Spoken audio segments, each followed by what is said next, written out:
were many more of them, close to 30,000 at one point. It became sort of a neighborhood thing to bake desserts or bring them coffee and take them over to the hotels where they were staying and thank them for what they were doing.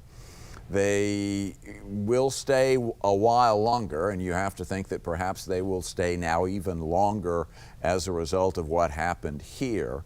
So that's something that we'll have to take a closer look at later on. But you can see them. While they are very visible, there's not that sense of something else could be happening. They're watchful, they are on guard, but they are not in any way in a defensive posture right now.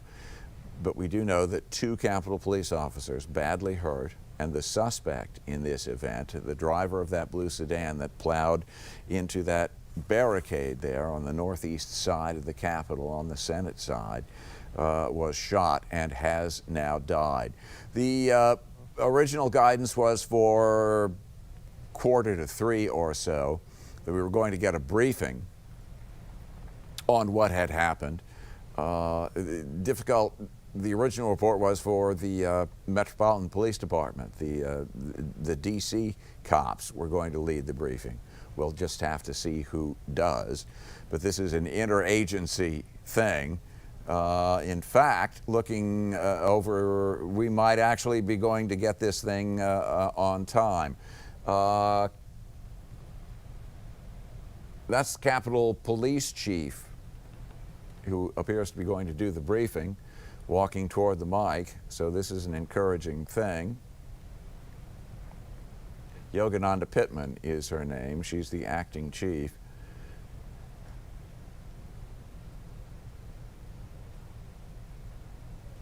This should be the first official word that we'll get on all this, and you can see on the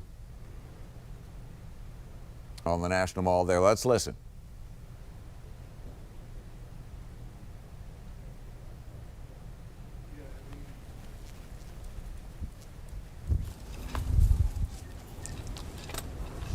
Good afternoon, everyone. My name is Acting Chief Yogananda Pittman for the United States Capitol Police. It is with a heavy heart that I come here this afternoon to shed some light on the incident that occurred at the United States Capitol. The supplemental guard has arrived at House 18. At approximately 1:02 hours this afternoon, a suspect entered what we refer to as the north barricade of the Capitol.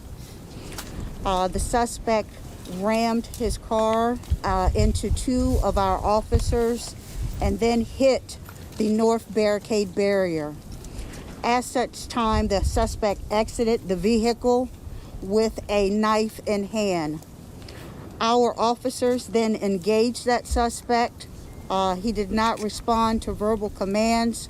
The suspect did start lunging toward U.S. Capitol Police officers, at which time U.S. Capitol Police officers fired upon the suspect. At this time, the suspect has been pronounced deceased.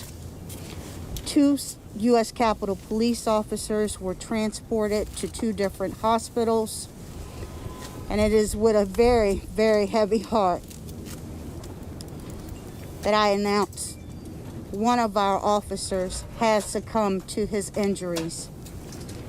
We are not able to release any information, names, age, date of birth, or anything of that nature at this time because we still have to notify the next of kin. I just ask that the public continue to keep U.S. Capitol Police and their families in your prayers. This has been an extremely difficult time for U.S. Capitol Police after the events of January 6th and now the events that have occurred here today. So I ask that you keep our U.S. Capitol Police family in your thoughts and prayers. At this time, I'm going to turn it over to the Metropolitan Police Chief, Mr. Robert Conti, for the Metropolitan Police Department's portion of this investigation. Thank you.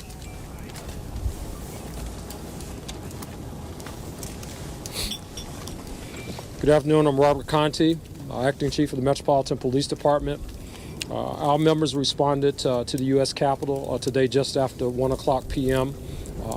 To investigate an officer-involved shooting. At this time, the Metropolitan Police Department's Homicide Division, as well as our Internal Affairs Division, will now take over the investigation with respect to the shooting death that occurred, as well as the officer's death. There's not a lot of information that we can release to the public at this time, but we certainly will be working very closely with our partners at the Park Police, at the U.S. Capitol Police.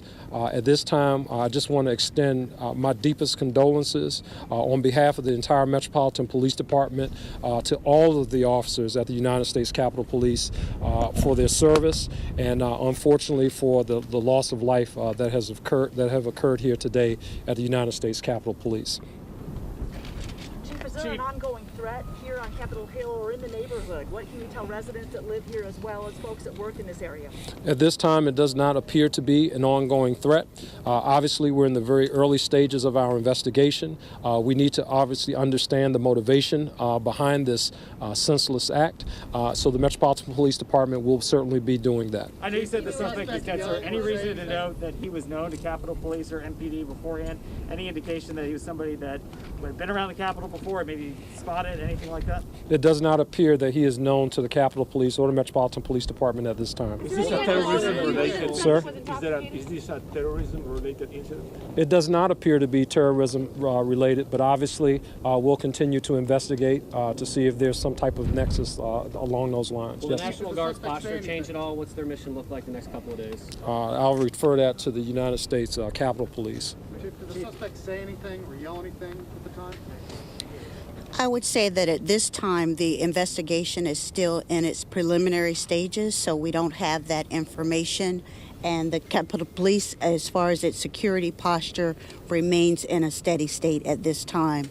We are very thankful for our National Guard partnership. We do have National Guard on the campus, but the security posture at this time remains the same. Chief, you said that obviously the motive, you're still looking at the motive, I understand that. Any reason to believe that there was any specific target of member of Congress? Was there a specific member of Congress that the suspect may have been trying to go after? Any indication who that may have been, if that was the case? We do not have the suspect on file with U.S. Capitol Police, so there's no indication at this time that there's any nexus to any member of Congress. Can you speak also to Any other kind of motive? Yes, ma'am. Drugs or alcohol involved? Do you believe you found any of that in the car? We cannot confirm that, but the investigation is Any ongoing. weapons in the car? The suspect did exit the vehicle with a knife in hand, and at that time he started to lunge toward, run aggressively toward U.S. Capitol Police office. Any weapons? No, that part of the investigation is still ongoing. The scene is still being processed by Metropolitan Police Department, so we will have additional information at a later time. Did the suspect acted alone? Did the suspect ever come in contact? I know you mentioned the lunge, but did the suspect come in contact and wrestle with the police officer there? The investigation is ongoing. From what we can see from video at this time, I do not see the suspect wrestling with a U.S. Capitol Police officer, but when he exited the vehicle, the knife was clearly in his hand, and he did start to run toward the officers. So at this time, this is all the questions that I am going to take. I turn it back over to Metropolitan Police Department's chief. Again, I ask you to please keep the United States Capitol Police family in your thoughts and prayers at this time.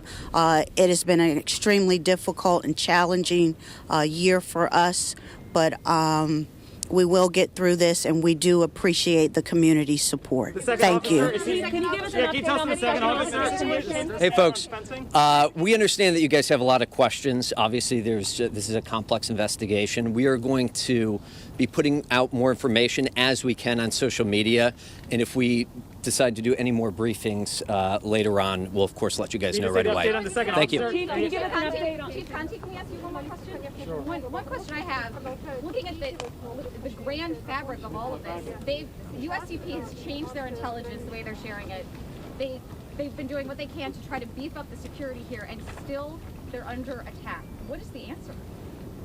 Yeah, well, I think, just part of our responsibilities and duties as law enforcement officers, we're here to protect and serve community.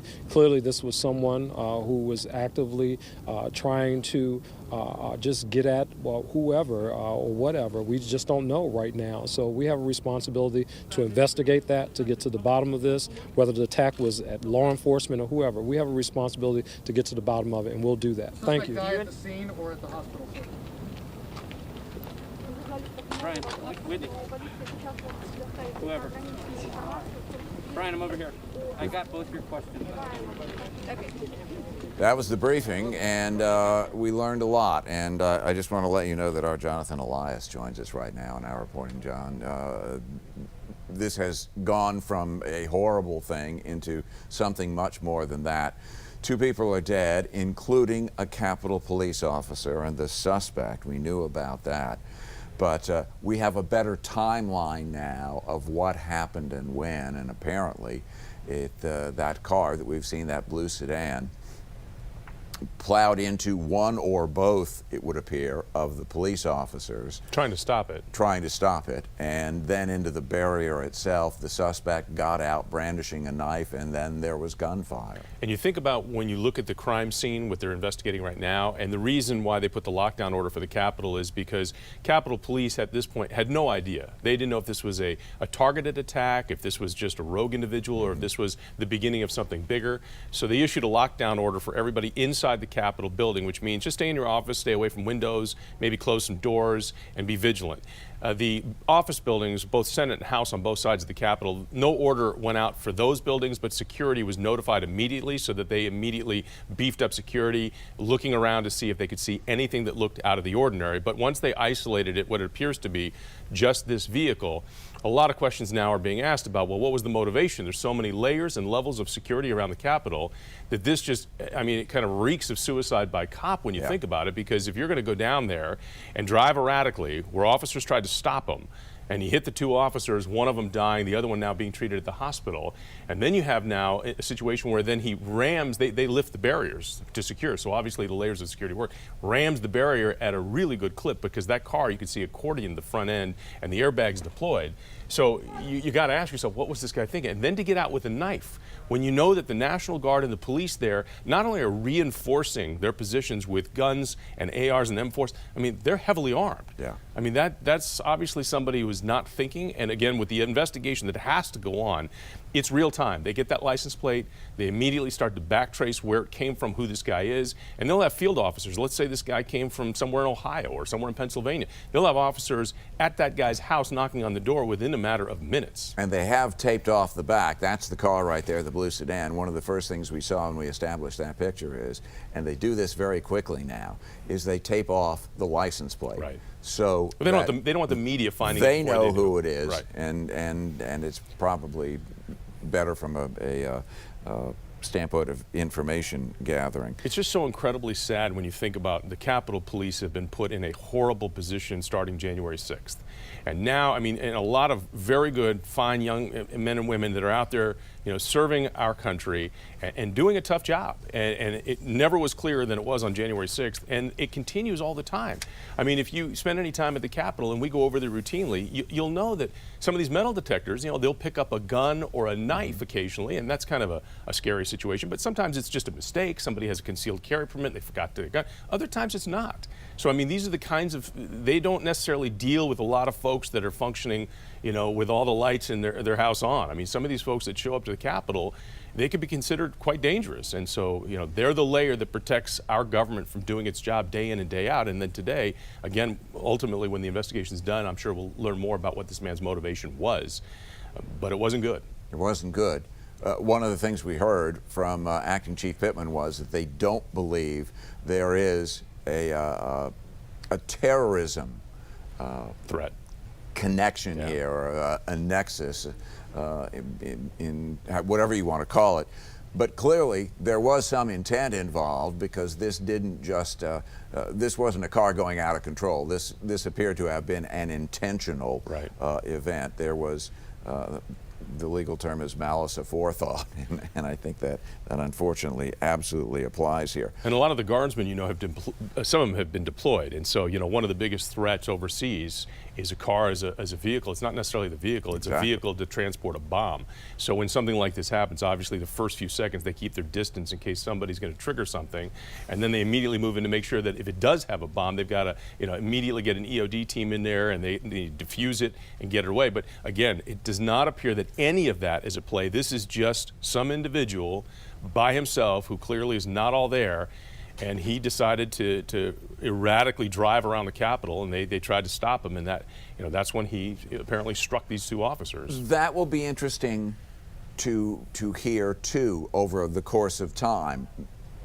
DC has a lot of traffic cameras, and they now, I'm certain, are going through those cameras trying to find that vehicle specifically, license plate readers, things like that, to see what route this vehicle took. We know it happened a little after 1 o'clock. It was about 1:30 or so that special detail, they call it the Quick Response Force of Guard troops, was activated so that they can get those troops right there, the ones that are carrying those shields, and some of them that are even closer are up armored beyond that. They have face shields, they have what look like, if you're a baseball catcher, you have those shin guards and chest protection and that sort of thing. But you can also see too, John, what strikes me is that everyone, while still being on alert, a little bit of the air has gone out of, a little tension, I guess, if you want to say that, out of the situation.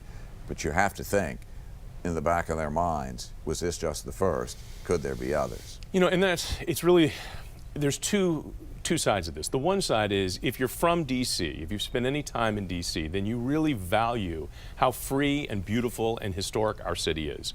You, before January 6th, could walk right up to the Capitol. You could even walk in. You need credentials to walk the halls, but that's the access you had and the freedom you had. And then after January 6th, obviously the gates and the fences and the barriers went up to keep you further back from the Capitol building, but you still have access to so many wonderfully historic things. To walk around the city is a great feeling. But it's always considered a target.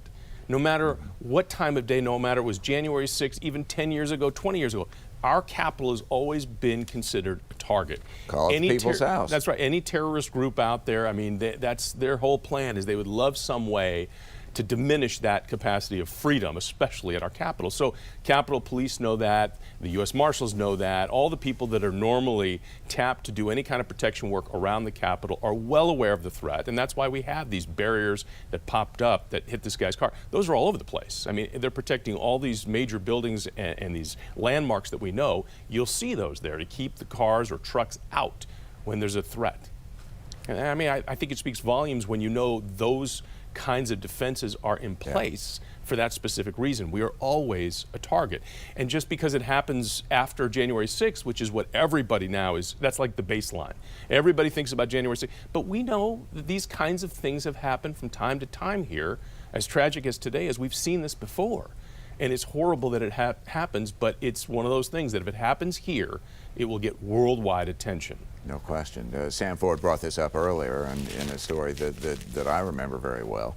A woman in a car with, it turns out, her baby strapped in the back seat in a baby carrier, started at the White House, kind of got chased away down there. She was pursued up Independence Avenue, which is the other parallel avenue that stretches from the monuments up toward Capitol Hill, and eventually crashed her car into a barrier. She was shot and killed in an exchange of gunfire there, and they ultimately found the baby in the back seat unharmed, fortunately. That's the closest sort of similar thing that happened, by my recollection, probably 5 or 6 years ago. Sam, and a lot of these things would know better. And a lot of these things, we come to find out, they have nothing to do with either terrorism or based in any political ideology.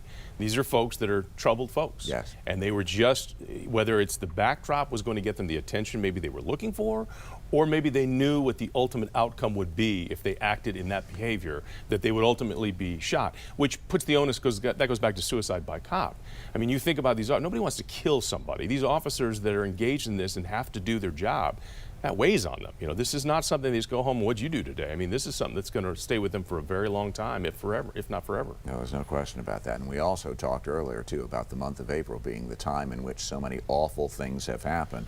And one of the things that in the back of everyone's mind, you have to think in those turnouts when shifts change, that commanders are telling their street cops and National Guard troops, hey, a lot has happened in the month of April in history. Be on your guard. And as it turned out today, one of those situations happened. If you are watching us on ABC 7 right now, we're going to get you to Drew Barrymore shortly. We'll continue our coverage on WJLA 24/7 News right here. So stick with us if you can. We'll be right back. From 7 News on your side, this is a breaking news alert.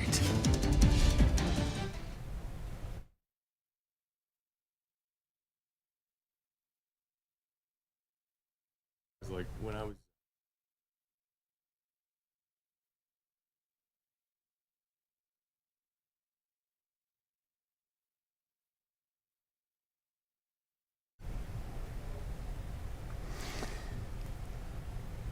You're joining us live this afternoon with an attack that took place at the Capitol. I'm not sure attack might be a strong word for it, but there was a man in a car that was driving erratically, apparently.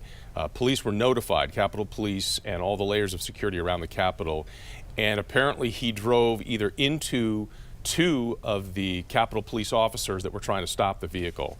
And one of those officers, sadly, we just got word, has since died from his injuries. The other officer is taken to the hospital. He's being treated. We do not have an update on his condition, but the driver continued on. And you see the barricades on the right side of your screen that say stop. Those are metal barricades that come up out of the ground. Anytime they need to stop a vehicle, no matter what it is, those barricades will go up. Well, they went up, and that car at a pretty good speed slammed into one of the barricades. The front of the car accordion, the airbags deployed, and then the driver got out. According to both Capitol Police officer, Capitol Police Chief, acting Capitol Police Chief, and the DC Police Chief, acting Police Chief, also said that this guy got out of the car with a knife and then lunged at officers that were responding, that were pretty close, and they opened fire, killing this guy. That's really what we know at this point.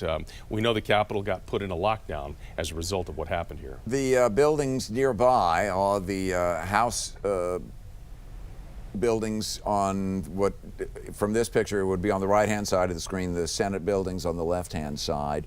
While they weren't necessarily locked down, members of the staffs and the lawmakers themselves were told to shelter in place.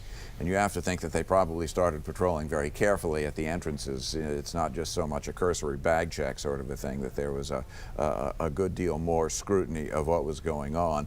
Because in this picture that you just saw of the Capitol, what happened, the scene is on the left-hand side.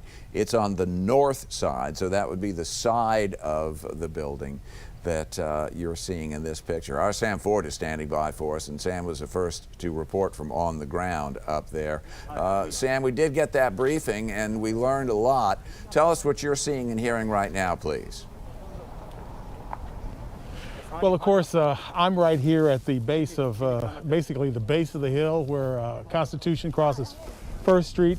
And we've had National Guard troops here, I guess, for a couple of hours now, where they've just basically been here in case there's something going on.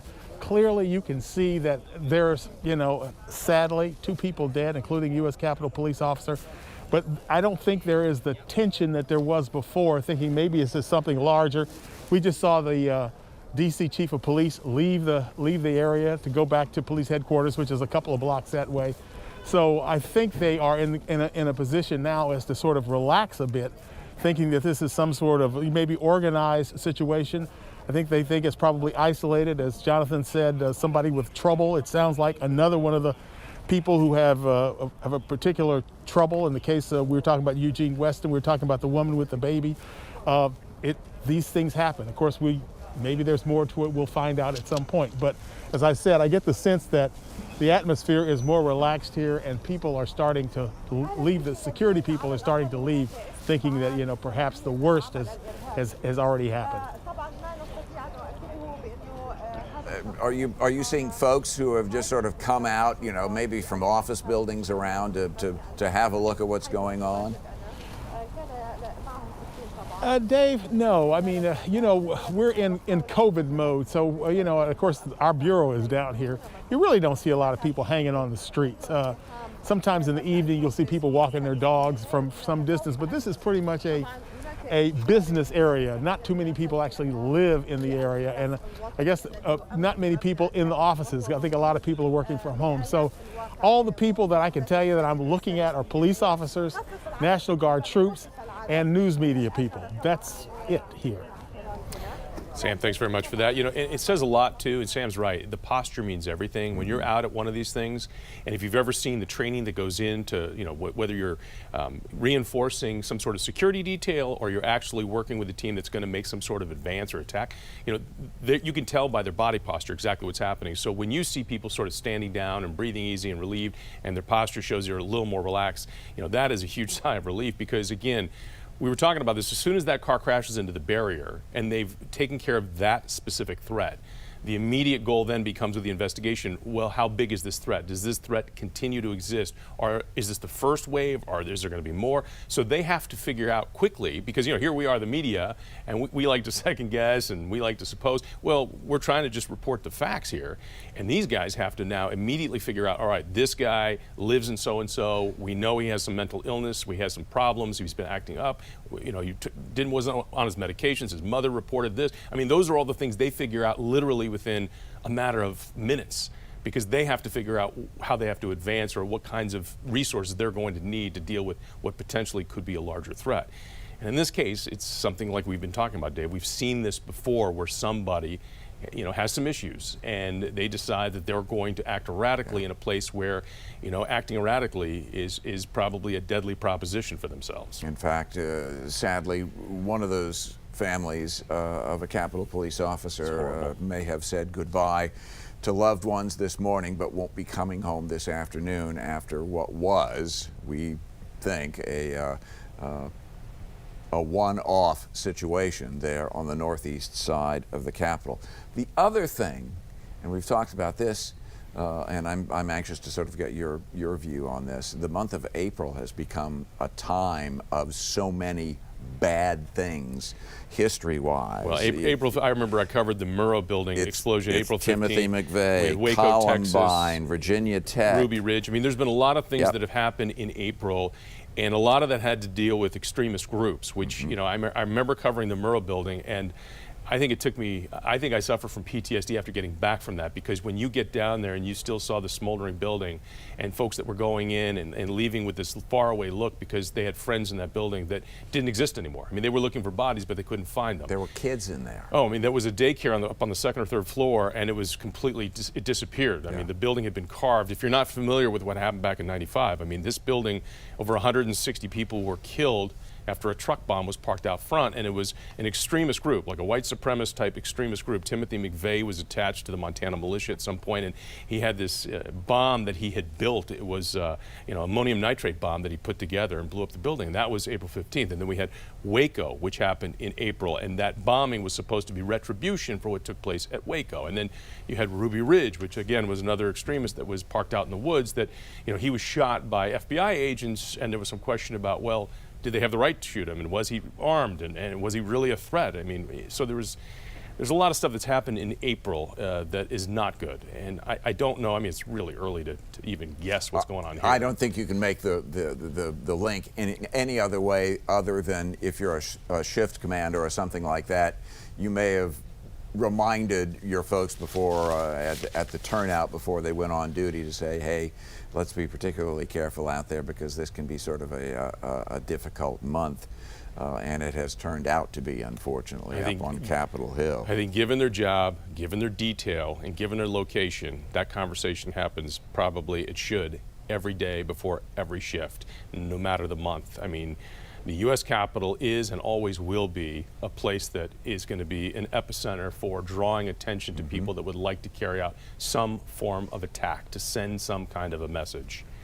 In fact, you get into the Capitol now as a direct result of one thing that happened in April when a guy jumped a security barrier and went inside and killed 2 Capitol police officers. Now, so you have to go in through that visitor center. You go, it's underground. You go through there and you walk through magnetometers, and they take a good look at you before you go inside. Well, there's cameras everywhere. You still can go in. Yeah.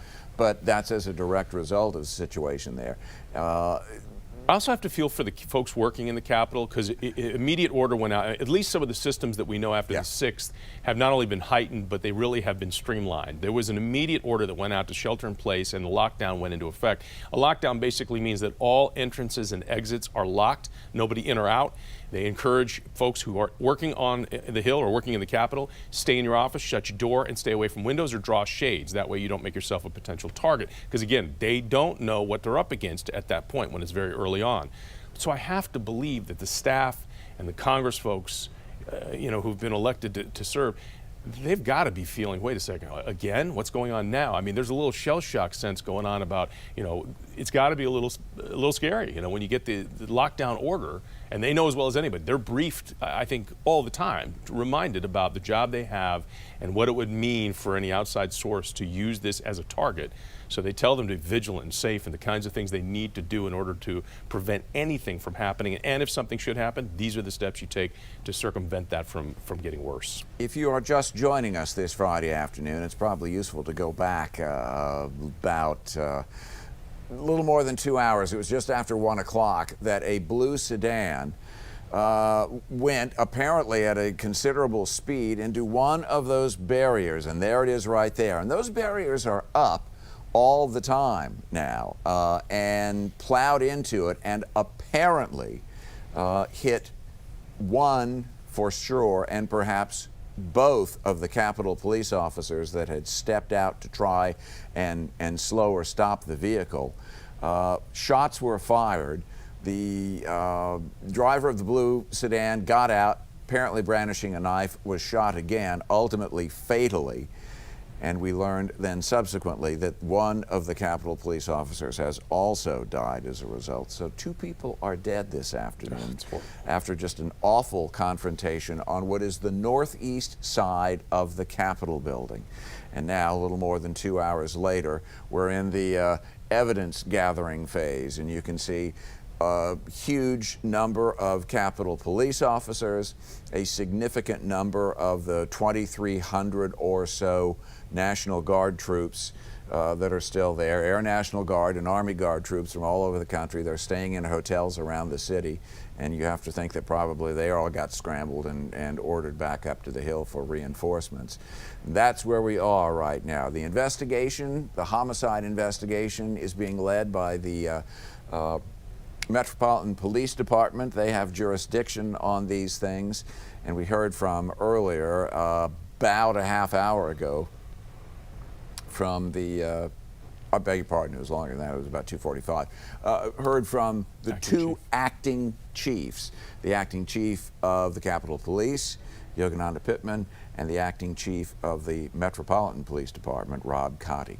Our Tom Rousey is standing by for us live. He's been up there since shortly after all this happened on the east side of the Capitol building there. Give us a sense of what you're seeing right now, Tom. Well, Dave, a lot of people who are just learning what's going on, also some folks who I've been telling what's going on, just wondering why all these National Guard troops are out here along with police. I'm going to step out of the way and show you what it looks here. We are near a number of the Senate office buildings. Also, if you're familiar with the National Park site, the Belmont Paul Women's Equality National Monument and the building there, that's what we're very close to as well as the Supreme Court. And you can see the number of National Guard troops blocking the road here, blocking it to cars and people from the Capitol Hill neighborhood who want to go that way towards the west and towards the U.S. Capitol. It's all blocked off. I've been talking to a number of folks who are tourists in town here, just kind of wondering what's going on. Obviously, they knew what happened January 6th, but they were wondering why there's still so much security, not realizing there had been this incident earlier. Some folks, I talked to folks from St. Louis, overseas, just kind of amazed at the amount of security out here, because we're a couple blocks from where this incident happened here, and you can see just the huge presence blocking off this area right now, not letting pedestrians or cars go any further west. So that is the scene from the east side of this, Capitol Hill. I'm at Maryland and 2nd Streets northeast. That's where I am, and you can see again just the huge security presence here, Dave. Tom, thanks.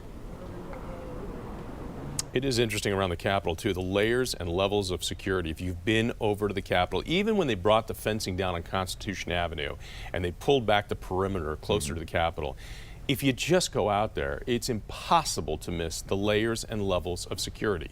I mean, this is not like you've got maybe an officer on the corner and that's it. They're everywhere. They're all over the place. It is literally layers. So somebody going out there and acting out, if they're not right, the one thing you have to understand is this is not going to have a good outcome. I mean, you really don't have a chance of getting anywhere close to the Capitol if you're doing what this person did this afternoon. One of the things you can see in that shot of the blue sedan, and that's how we're sort of identifying it right now because we can't see a license plate on it, but it has significant front end damage, and there it is. If you widen this shot out a little bit, and I understand that we can't, on the left-hand side, there's a guard post right there. Right. This happened at a security point. This is there. Right there. You can see it right there. That's why there was this confrontation, if you will, with these two Capitol Police officers. They were doing what they are supposed to do, and a car's coming at them, probably at a significant rate of speed. They were able to tell right off the bat, this isn't right. There's something very wrong with this whole scenario. And it's incredibly sad. They were doing what they were supposed to do. It's so incredibly sad when you think about the backdrop. I mean, we have the cherry blossoms, which is one of really the best times of the year to be in D.C. It's one of those times where if people feel that kind of spring has come along. It's Good Friday. It was a quiet, chilly morning in D.C. Very little traffic in and around the town. I mean, a lot of people. Normally, it would be absolutely packed. With the cherry blossoms, I mean, hotels would be jammed, people would be wall to wall, shoulder to shoulder out on any street. But it wasn't because of the pandemic and what's happening. So it's just, when they say it can happen on any given Tuesday or some random Wednesday, and this is a Friday about 1:30 in the afternoon, really, it was just not a lot going on. It was quiet. And this one car comes out and starts driving erratically, and then the two Capitol Police officers trying to defuse the situation and get this guy to stop. One of them is hit, dies at the hospital, and the other one is in the hospital being treated. We don't know the condition of that officer. Obviously, we are hoping for a much better outcome. I hope he recovers. Yeah. And then the driver gets out with a knife and lunges at officers. I mean, I can't imagine this is a person that thought he was actually going to do anything beyond that checkpoint. He's not getting near the Capitol. You raised the specter of what they refer to now as death by cop, of someone who has bad intentions, but also has the intention, at the very least, of engaging with police officers and possibly in a fatal confrontation, if I'm going out in a blaze of glory sort of a thing. And these guardsmen lining up like this, I mean, this is kind of routine for them, especially if they're doing any kind of a shift change. Yeah. They'll line them up, they check the names, make sure everybody's there, and they'll either walk the guys out who it's their time to be done with patrol and then bring in the new crew. This is not something that's unusual that you wouldn't see at the Capitol anymore. I think these are members of that quick response force for the Capitol Police. For the for the National Guard troops, are the ones with the shields and the face shields and the extra body armor that they're wearing. They were sent in about 20 minutes after this whole thing happened, and we saw them coming down the street pretty quickly when Yeah. when the whistle blew. They got in place very fast. And they also drill and train too. So you could be out there on just some random Sunday and see them do this, and you'll say to yourself, "What's going on?" It's nothing. They're just drilling and training. They constantly are drilling and training, and it's just something they do. But you're right. In response to this crash, I'm sure they got over there quickly to make sure that it wasn't a larger threat than just a car that has now rammed two Capitol Police officers and then smashed into the barricade. At the height of their deployment, about 30,000 of those troops from Guard units across the country, now down to about a tenth of that number. It's just under 5,000? I think it's like 2,300 is the number right now that is there. Which is still a lot. A considerable number. No, these are citizen soldiers. They'd be at work today, someplace else, back wherever home is. But instead, they've been detailed to the District of Columbia. They're living in hotels. A buddy of mine said his son had 3 deployments. He had Afghanistan twice and D.C. once. So he had been deployed to D.C. and it just sounds so weird when you're talking about deployments. No. Normally it's something that's abroad, and this one was right here in D.C. We are looking at some video now of what may be a significant. Now I'm going to dial that back. Actually, that's not what I thought it was at first. You thought it was an escort? It may have been. Yeah, something. No, they got teams that are going to go over there, investigators. They've got to pour over this vehicle, and they just sort of have to go over every inch of the vehicle to make sure that they find if this guy had a manifesto in there or something like that. So we're going to continue our coverage here of what happened at the Capitol this afternoon. And again, a very sad day with one Capitol police officer dead, another in the hospital. Not familiar right now with the injuries sustained, but we know they were transported quickly to the hospital. It was not good. So we'll continue our coverage right after this break.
At 1:45 that we got the first official word on the gravity of this situation from the acting chief of the Capitol Police Department, Yogananda Pittman, and they held a news conference over on the ellipse in front of the reflecting pool over there, and this is part of what we were hearing.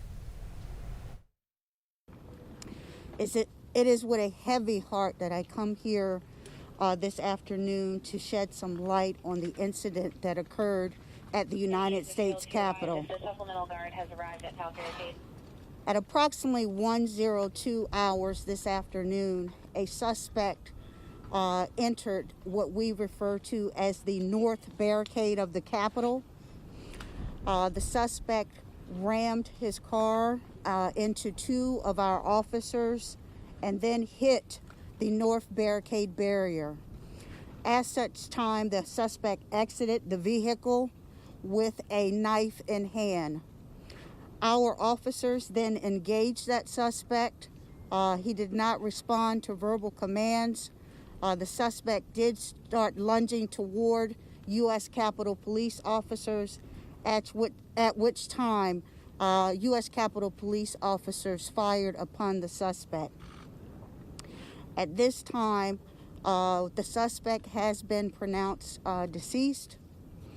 2 U.S. Capitol Police officers were transported to 2 different hospitals, and it is with a very, very heavy heart that I announce one of our officers has succumbed to his injuries. We are not able to release any information, names, age, date of birth, or anything of that nature at this time, because we still have to notify the next of kin. I just ask that the public continue to keep U.S. Capitol Police and their families in your prayers.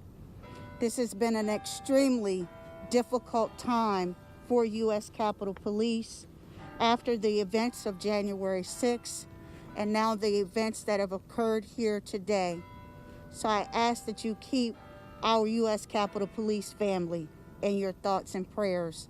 At this time, I'm going to turn it over to the Metropolitan Police Chief, Mr. Robert Conti, for the Metropolitan Police Department's portion of this investigation. Thank you.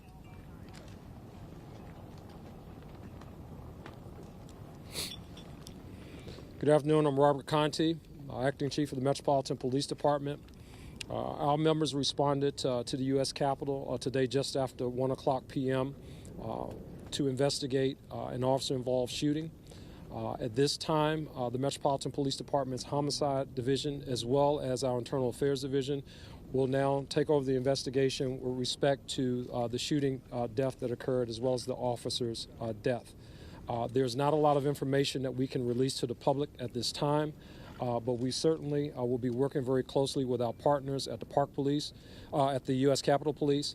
At this time, I just want to extend my deepest condolences on behalf of the entire Metropolitan Police Department to all of the officers at the United States Capitol Police for their service and unfortunately for the loss of life that have occurred here today at the United States Capitol Police.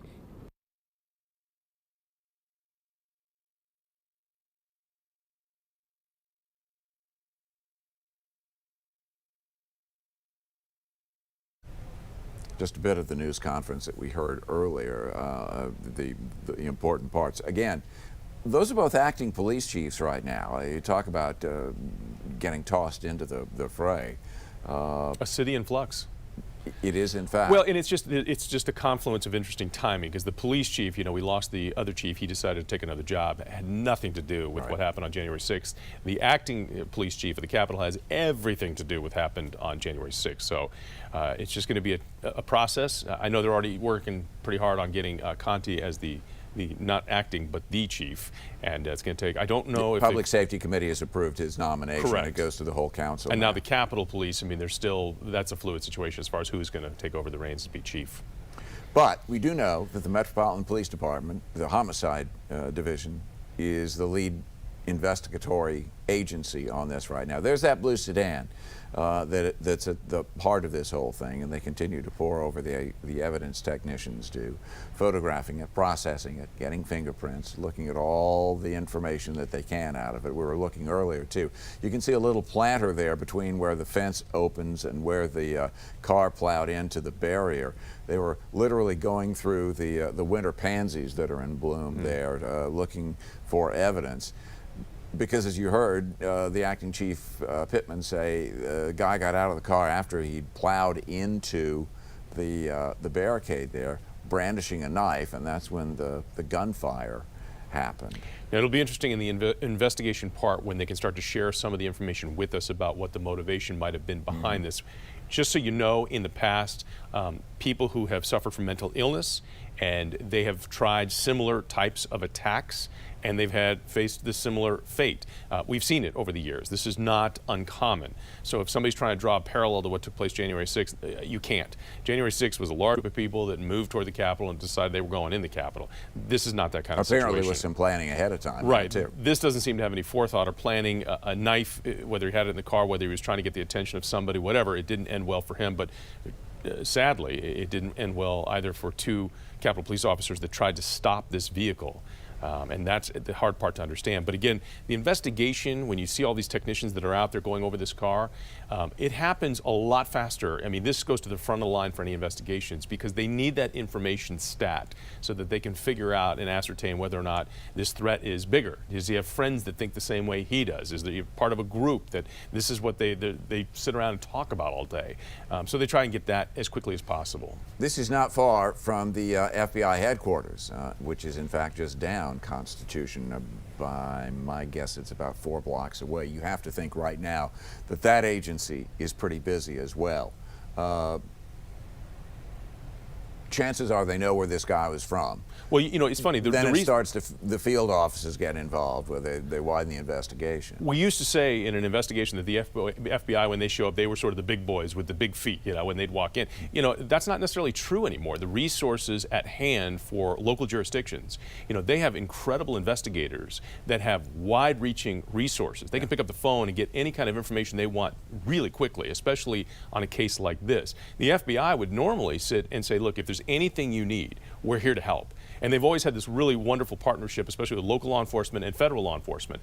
You know, the FBI is sort of a resource to them at that time. I don't know if we're going to see any Fibby jackets down there right now, but I'm sure they've notified and reached out and said, look, if there's anything you need, say the word.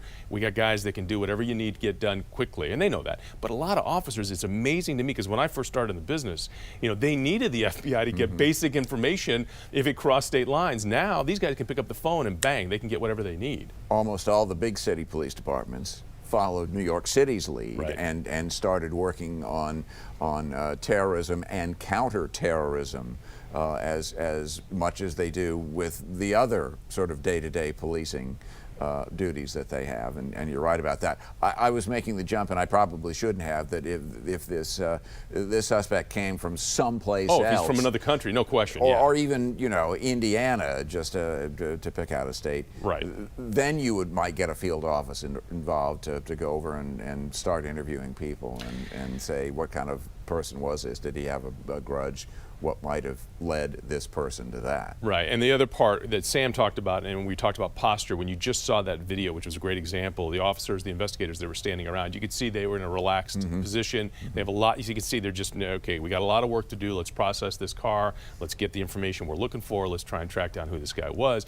You know, if there was an imminent threat or a greater threat that they were worried about, I don't think we would see this posture. You know, you'd see barricades start to go up. You'd see greater manpower being assigned to different places around the Capitol. And that SWIFT team that we just saw with the shields, you know, that's their job. They train, and they're constantly being put in different places in order to protect against any threat, even if it's real or imagined. They don't care. They're there for that reason.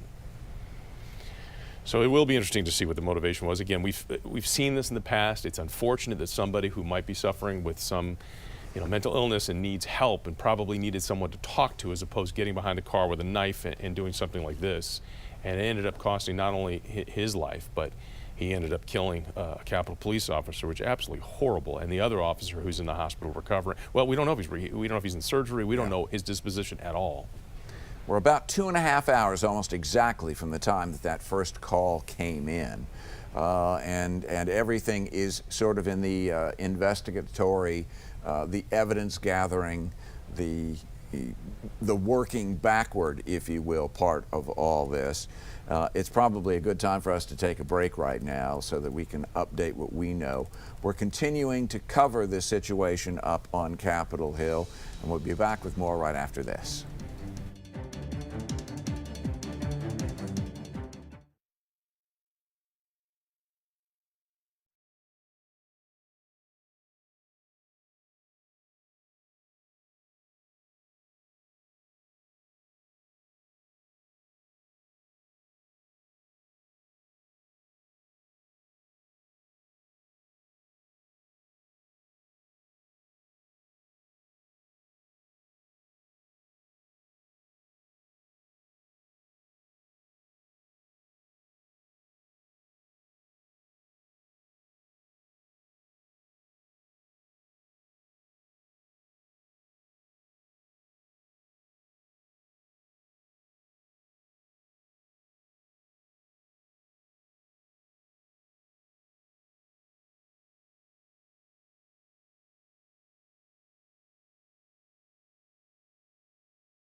of what happened out at the Capitol today. If you're not up to speed or you're just sitting down to the TV right now, we'll kind of let you know what happened.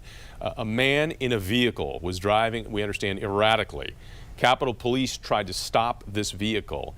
2 Capitol Police officers were struck by this vehicle. One of those officers, both were taken to the hospital, one has since died. But the car then kept going and slammed into one of the steel barricades that come up out of the ground. Right there you can see. And the airbags deployed. You can see the front end of the car accordion, so there was some force behind that impact. Then the Capitol Police chief, the acting chief, said that this guy got out of the car with a knife, lunging at officers that were responding, that were really close. And they opened fire and killing this guy.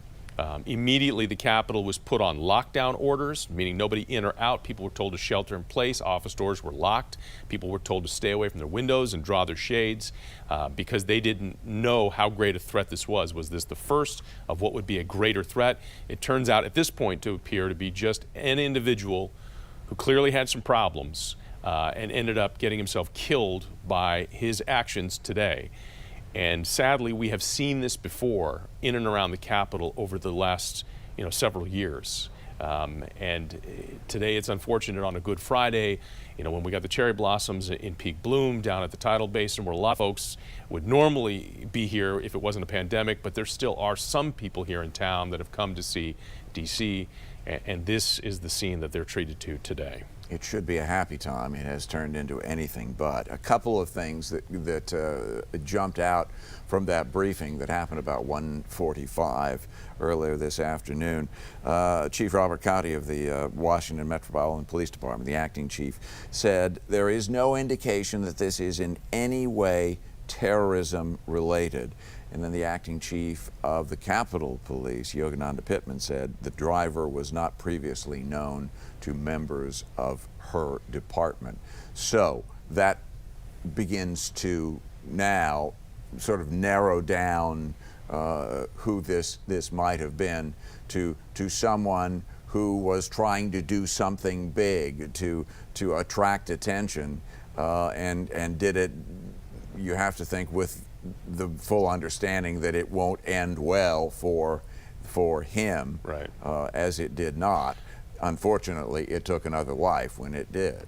And people at home, not just in D.C., but all around the country, when something like this happens and it does make international news, I mean, the immediate fallback position has become, because we're such a polarized country today politically, that a lot of people say, well, what was the political motivation? Mm-hmm. And in many of these cases we have seen there is no political motivation. There is no ideology that would spell that maybe this guy was a terrorist or terrorist wannabe. Nothing like that. Just somebody who was suffering from a mental illness but was keenly aware that there were these layers of security. So if they wanted either to get a lot of attention or perhaps they wanted some help in committing suicide, which we have seen, which is a terrible, suicide by cop is just horrible. I've interviewed police officers who've been put in that situation, and it haunts them. This is not something that just idly happens in their career. It is something that haunts them for the rest of their career. And so that's what this looks like now. Who knows? Maybe they'll find a manifesto. Maybe this guy, has got connections all over the world. Who knows? But right now, it appears to be just a rogue element of a guy who was suffering from something, and this is how it ended. And the lens through which we should view it right now is that there is a family grieving because that Capitol Police officer won't be coming home tonight as a result of doing his job there at that northeast barrier where a car plowed into presumably one of the officers, perhaps both, and then that barrier. And there was a shootout that followed. The driver now dead. It wasn't even a shootout. They shot him because he was coming at him with a knife. That's a very good point. Yeah, it's just shots were fired. It's just sad all the way around. I mean, and we've seen these before, and all of them are sad. It's just you wish somebody would get the help before it comes to something like this, and then put an officer, one who's now dead and the other one who's still in the hospital. And certainly we hope the very best for that officer. But it's just a horrible situation, and it happened so quickly. But a couple things that did happen that we know are a direct result of what took place January 6th. January 6th streamlined the whole I guess the alarm bell when it rings. Now it rings, we know, effectively, because immediately the order went to lock down the Capitol. That happened quickly. I mean, a friend of mine said that he got the message minutes, maybe even less than that, after this incident started to play out. Like somebody pushed a button and immediately that just went out saying, we're in a lockdown right now with the Capitol, and they didn't get specific, they just said, these are the steps you need to take. And then we know the barricades went up and security's all over the place. This isn't just like it was before January 6th, it's everywhere. You've got, some 2,000 plus National Guardsmen who are deployed here. They're on guard and on station, and then you've also got Capitol Police, a much larger presence of Capitol Police, and then the barricades, which, if you've been down to the Capitol lately, they're all over the place. This is just video we've shown again. These are scenes in the immediate aftermath of what happened. Again, the timeline here, it happened, the first call came in at 2 minutes past 1 o'clock. And by 1:30, the National Guard's Rapid Deployment Force, Quick Response Force is what they call it, had been activated, and they were there on the Hill. We watched them double time it over to get in location. Right. They have since, it would appear, stood down from where they were. But a lot of the times too, when they get deployed like that, sometimes they'll do a little extra training while they've got them all, if they're all suited up, and they do a little extra training. I've seen that in the past as well. Let's do this. We're going to continuously update our website. If you go to WJLA.com, you're going to find this story, and we update it real time. So if any new developments come in, clearly we're going to put that on the webpage for you as well. We're going to step away just for a quick break, and we'll get some more information for you. We'll be back right after this.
There right now, however, don't be fooled. It is still very cold. We still have those gusty winds that are giving us wind chill factors that are only in the 20s and 30s right now. Beautiful view over toward the Tidal Basin and the Lincoln, Roslyn in the background. Here's Skylab 7 for you. Alexandria, Virginia, Bellhaven Country Club.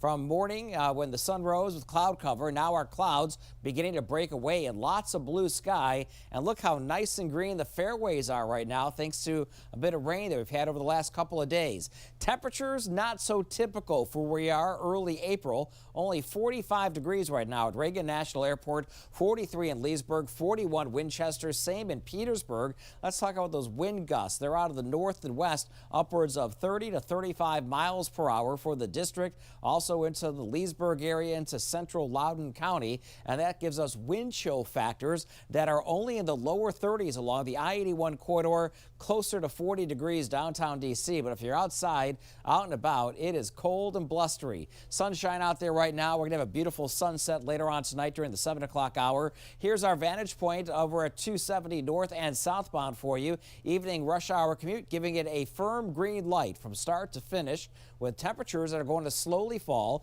from the middle to upper 40s into the lower 40s by 7, 8 o'clock tonight.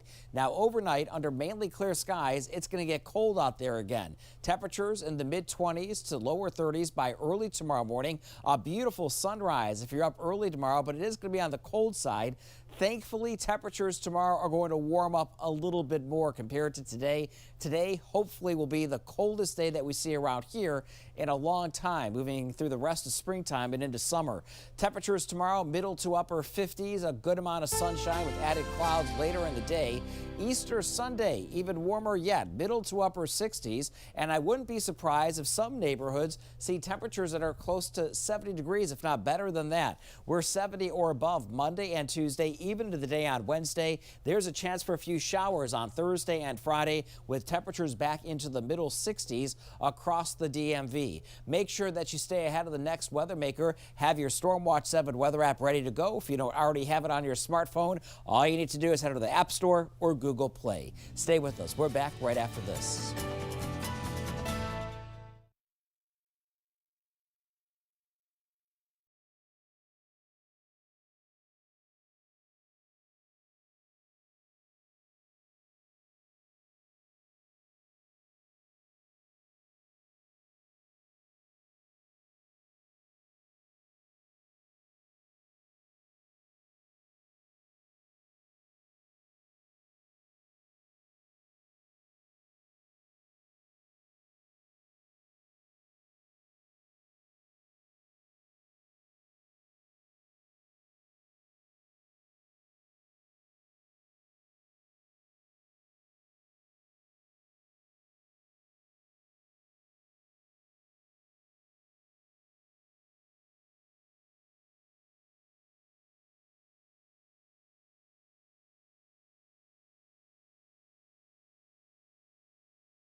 To sort of reset where things are, it was 1 o'clock on what was a sunny and quiet Friday on Capitol Hill when things changed dramatically. A car approached one of the security barriers on the northeast side of the Capitol, going at a fairly high rate of speed, we are told. You see that blue sedan there. It is believed that car first hit a Capitol Police officer. A man jumped out carrying a knife, and then shots were fired. The driver of the car, the man carrying a knife, was shot and badly wounded. The Capitol Police officer later died at the hospital, as did the suspect in the case. And suddenly, that quiet, sunny Friday was anything but. Nearby Capitol Hill offices were told to shelter in place. Buildings very close by, and the Capitol building itself was locked down, and immediately the call went out. The National Guard, some of the 2,300 who are patrolling the Capitol grounds, and their rapid deployment force called in. And then about 2 hours ago, we got the first official briefing from the Capitol Police Chief. It is with a heavy heart that I come here this afternoon to shed some light on the incident that occurred at the United States Capitol. The supplemental guard has arrived at Tal Barricade. At approximately 1:02 hours this afternoon, a suspect entered what we refer to as the north barricade of the Capitol. The suspect rammed his car into two of our officers and then hit the north barricade barrier.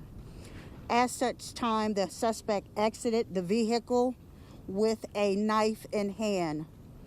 Our officers then engaged that suspect. He did not respond to verbal commands. The suspect did start lunging toward U.S. Capitol Police officers, at which time U.S. Capitol Police officers fired upon the suspect. At this time, the suspect has been pronounced deceased. Two U.S. Capitol Police officers were transported to two different hospitals, and it is with a very, very heavy heart that I announce one of our officers has succumbed to his injuries. We are not able to release any information, names, age, date of birth, or anything of that nature at this time, because we still have to notify the next of kin. I just ask that the public continue to keep U.S. Capitol Police and their families in your prayers. This has been an extremely difficult time for U.S. Capitol Police after the events of January 6th and now the events that have occurred here today. So I ask that you keep our U.S. Capitol Police family in your thoughts and prayers. At this time, I'm going to turn it over to the Metropolitan Police Chief, Mr. Robert Conti, for the Metropolitan Police Department's portion of this investigation. Thank you.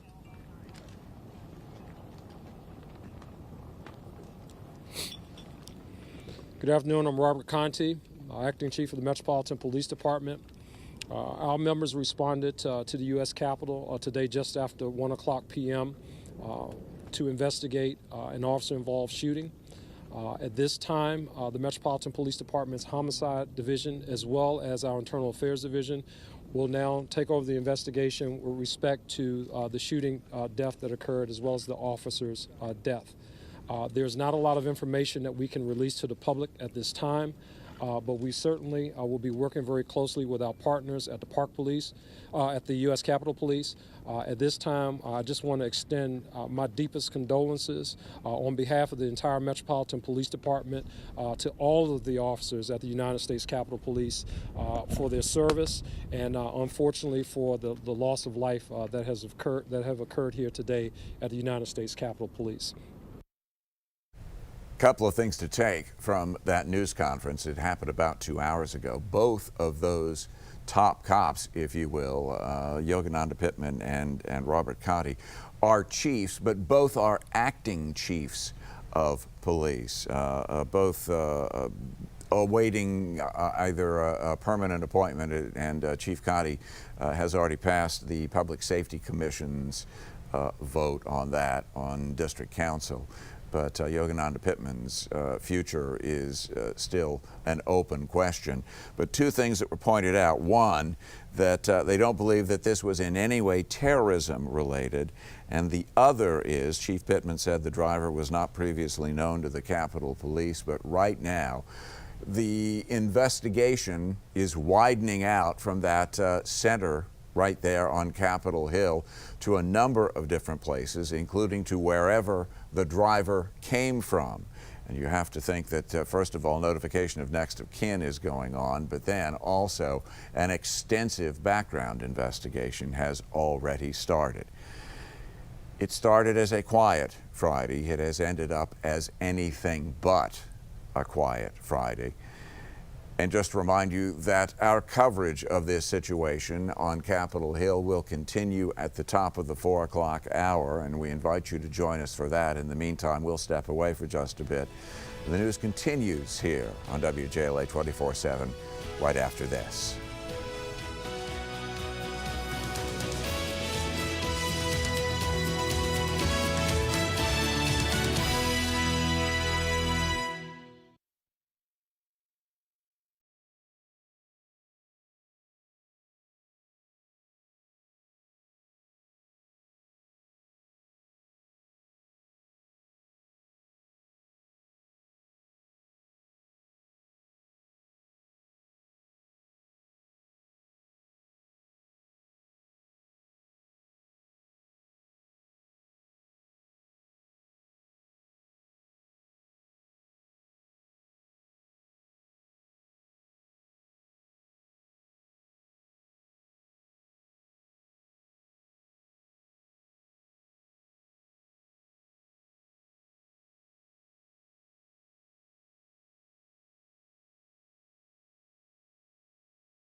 starts now. We begin with a breaking news alert. And that breaking news happening right now on Capitol Hill. A Capitol police officer was killed and another injured after someone rammed a car into those officers and a barricade. Authorities tell us that driver is dead. Here's what we know. The car rammed into a barricade on Constitution Avenue. That's on the north side of the complex. 7 News has a team of reporters on Capitol Hill. We begin with Kevin Lewis live now with an update from police. And Kevin, this follows a deadly few months for Capitol Police.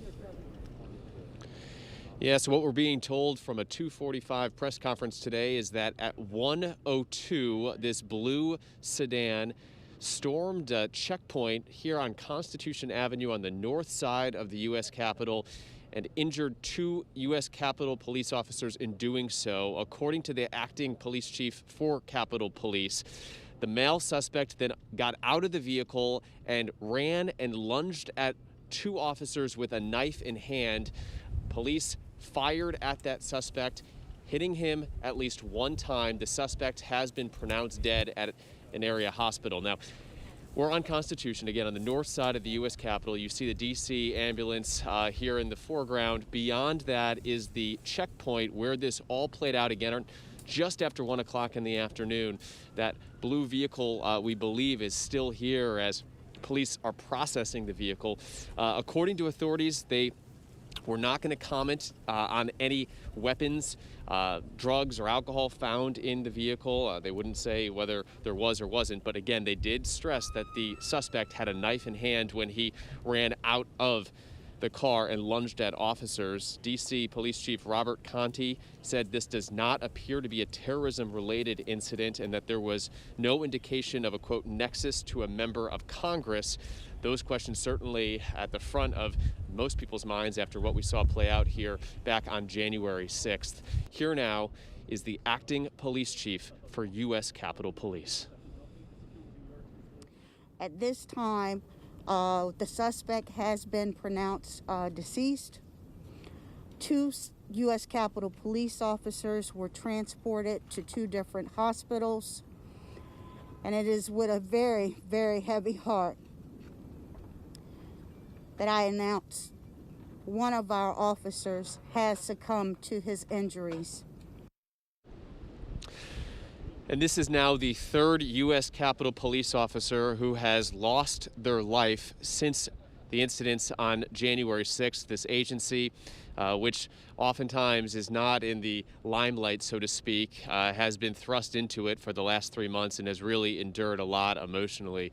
And of course, here in the D.C. area, we have seen reductions in the security forces here at the Capitol, and what played out today certainly alarming. I was actually coming to Capitol Hill to get a press pass updated when all of this happened and found myself in the immediate aftermath, and it was pretty remarkable to see yet again swarms of police surrounding the U.S. Capitol. We're live on Capitol Hill. I'm Kevin Lewis, 7 News. It is certainly triggering for those who were there on January 6th. Kevin, thank you. Dave Lucas, let's bring you in. You've been tracking this incident all afternoon. He's also been covering U.S. Capitol security for many years. Dave, now these barriers that were in place, they were there long before any of this year's security concerns. They've been there for quite some time, as a matter of fact, and they came up not long after a situation that happened several years ago. It was of October of 2013 when 34-year-old Miriam Carey, who was a dental hygienist from Stamford, Connecticut, led police on a bizarre chase up Independence, and you can see that black Infiniti sedan there. It happened first at the White House, where she drove up, tried to breach the security perimeter there, then took off down the street, and eventually made it up to Capitol Hill, where she was stopped there. There was a shooting, and she was killed. Police were shocked to find in the back seat of that car a child, a baby, strapped into a safety seat. And it's been a part of Capitol Hill. Those barriers were supposed to go up at some point. They have been in that up position. You see in this picture right now, you can see it right there. They're up almost all the time now, and apparently that's where this confrontation took place. 86 days after the Capitol Hill rioting, and just 2 weeks after law enforcement moved the security perimeter, the fencing, way back to the actual perimeter of the Capitol itself, this situation took place. Just after 1 o'clock, it was a quiet, sunny Good Friday when it turned the antithesis of all those things. It appears that the blue sedan first hit a Capitol police officer. Another Capitol police officer came out. Shots were fired. Suspect got out of the car brandishing a knife, and it was at that point that the assailant then was also shot at the time and ultimately mortally wounded. The Capitol police officer and the assailant went to different hospitals, and both have since died of their wounds.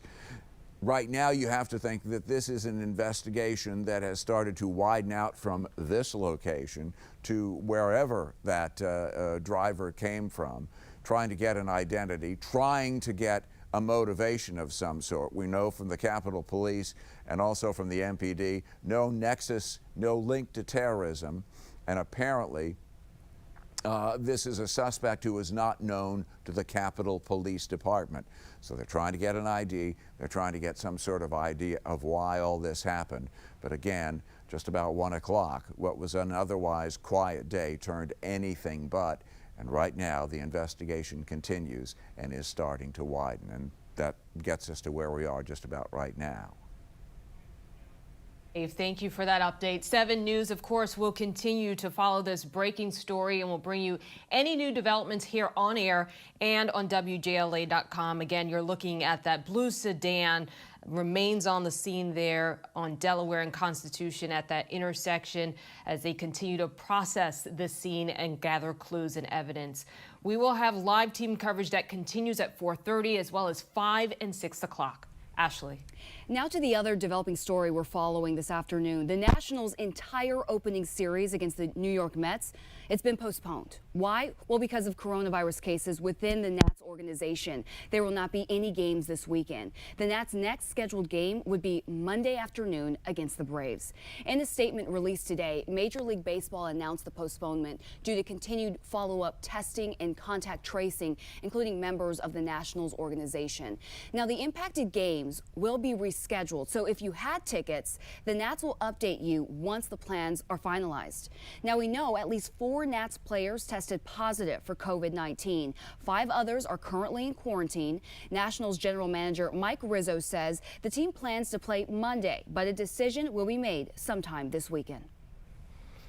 All right, let's turn things over to Stormwatch 7 meteorologist Steve Rudin standing by, and it is a chilly start to the weekend. Steve, Easter Sunday is coming up. Folks want to know, can they wear their bonnets or is it going to get blown away? It is not going to be as windy, and it's going to be a lot warmer out there, so a lot to look forward to moving into the upcoming weekend and then into early next week. Don't be fooled by the blue skies and the sunshine out there right now. It is still very, very cold considering the time of year. Only the middle 40s at Reagan National and Chantilly. Gaithersburg now in the lower 40s. 44 in Martinsburg, Spotsylvania at 46 degrees. Stormwatch 7 satellite radar does show quiet and dry conditions for the remainder of the late afternoon into the evening hours. A nice sunset during the 7 o'clock hour, but temperatures not so great. We're going to drop from the upper 40s into the lower 40s by 9 o'clock tonight, and wind chill factors, not so good. Feels like the 30s out there, and by the time you wake up tomorrow morning, even though it's not going to be quite as windy, feels like temperatures will only be in the 20s. Coming up, I'm tracking our next best chance for a little bit of wet weather across the DMV. I have a brand new 7-day outlook in just a few minutes. Michelle? All right, we'll see you in a bit, Steve. Thank you. 7 News is on your side with vaccine updates in the DMV. New today, Maryland Governor Larry Hogan announced a new milestone. For the first time, more than 75,000 vaccines were administered in one day across the state. So far, nearly 3 million doses have been given out in Maryland. Anyone 16 and older can now pre-register for a vaccine appointment. But keep in mind, people in phases 1 and 2 will get priority. Governor Hogan says by the end of this month, There will be 12 mass vaccination sites open around the state. And right now, Prince George's County Executive Angela Alsobrooks is urging residents to pre-register for vaccine appointments at the county's new mass vaccination site. It's set to open Wednesday, April 7th at the Greenbelt Metro Station's parking lot. The FEMA-operated site is available by appointment only. You have to pre-register through Maryland's vaccine site. The goal is to give out up to 3,000 shots a day. Today in Northwest D.C., the Johnson & Johnson vaccine was given to people experiencing homelessness in the city. The health department and Unity Healthcare have been setting up clinics to help the homeless community get vaccinated with the Johnson & Johnson shot, which only requires one dose. Now, so far, more than 3,000 homeless people staying in shelters and hotels have been vaccinated. The CDC now says fully vaccinated people can travel in the U.S. and internationally as long as they still follow precautions like wearing masks on planes. You're considered fully vaccinated 2 weeks after your second dose. As Romina Puga explains, the race continues to increase access to the vaccines as cases spike.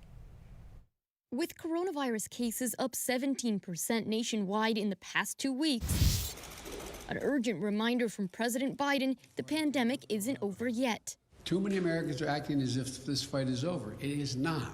COVID hospital admissions are now climbing in 20 states, the U.S. averaging about 5,000 new hospitalizations per day. In Michigan, where hospitals are reimposing restrictions on visitors, many COVID patients are young people. 30 to 50-year-olds in particular, who have not, for the most part, been able to get vaccinated yet, are more at risk, and we're seeing them in the hospital. The uptick in cases making the race to vaccinate even more urgent. The CDC reports over 100 million adults have received at least one dose of the vaccine. Some good news for those vaccinated. The CDC has updated its guidance to say fully vaccinated people can now travel with low risk, but still warning against non-essential travel. We haven't changed our guidance for non-essential travel at all. We are not recommending travel at this time, especially for unvaccinated individuals. The FDA announced it authorized Moderna to put 50% more doses of its vaccine in each vial, a move that is expected to boost supply and speed up distribution. Romina Puga, ABC News, Los Angeles.